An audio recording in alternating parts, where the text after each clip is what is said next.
মোকো নতুনকৈ ওদালগুৰি জিলাৰ আদিবাসী চেলৰ সভাপতি হিচাপে এক গধুৰ দায়িত্ব যি অৰ্পণ কৰিছে তাৰ কাৰণে মই ইপিপিএল দলৰ হাইকমাণ্ডৰ সকলোকে মই ধন্যবাদ জ্ঞাপন কৰিছোঁ আপোনালোকৰ চেনেলৰ জৰিয়তে।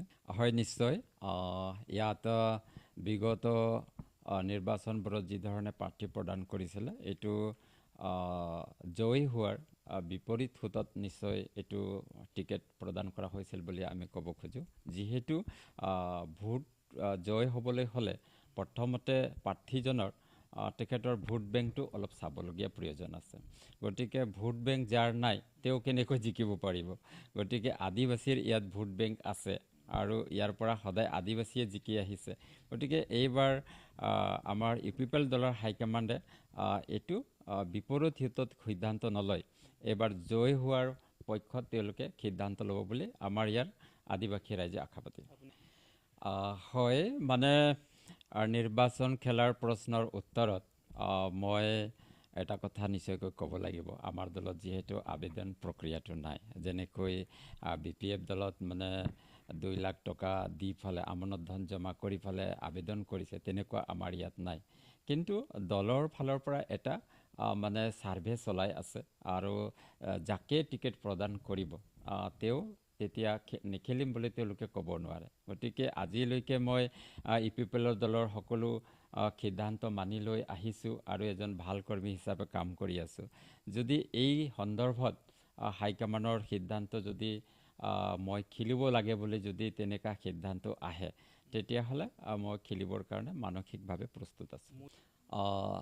আমাৰ 5 নং চেৰপাং সমষ্টিত নিৰ্ণায়ক ভূমিকা হিচাপে আমাৰ ইয়াত 34,000 আদিবাসী ভোটাৰ্ছ আছে আৰু আদিবাসীসকলক মই একত্ৰীকৰণ কৰাৰ কাৰণে ইতিমধ্যে দেশ স্বাধীন হোৱাৰ আজি 80 বছৰ হ'বৰ কাৰণে এটা বছৰ বাকী আছে।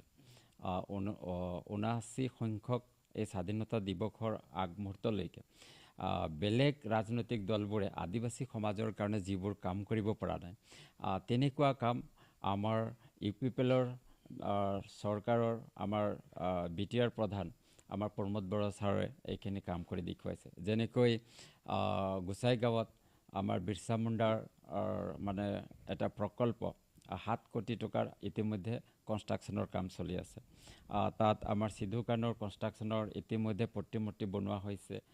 তাৰ কাৰণে চান্তাল ভাইসকলৰ ভাষা সংস্কৃতিৰ ভৱিষ্যতৰ প্ৰতি তাত অনুষ্ঠান তৈয়াৰ কৰা হৈছে।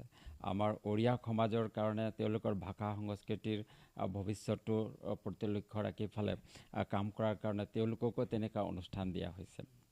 আৰু ইতিমধ্যে আদিবাসী সমাজৰ মাজত মানুহে কৈ আছিলে যে প্ৰমোদ বড়ো চৰকাৰ আহিলে আদিবাসী মানুহৰ মাটি লুটিব বুলি। কিন্তু আজি আমি গম পাইছোঁ যে হাগ্ৰামা মহিলাৰীয়ে 17টা বছৰত 1600 জন মানুহৰ মাটিৰ কাম কৰিছিলে আৰু আমাৰ ইপিপিএল চৰকাৰে 5 বছৰৰ ভিতৰত 3,30,000তকৈ অধিক মানুহৰ মাটিৰ কাম কৰিছে। তাৰ ভিতৰত আমাৰ আদিবাসী মানুহবিলাকেও পাত্তা পাইছে।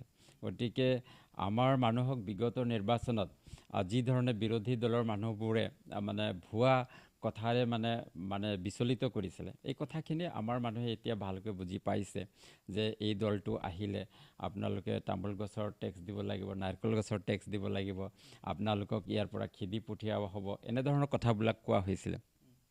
কিন্তু এতিয়া ৰাইজে দেখিছে যে বিগত 17 বছৰত আমাৰ BTRৰ ভিতৰত থকা 26টা জাতি জনগোষ্ঠীৰ মাজত কেৱল বিভাজন কৰি ফালে অশান্তি আৰু অশান্ত কৰি ৰখা দেখা গৈছিলে।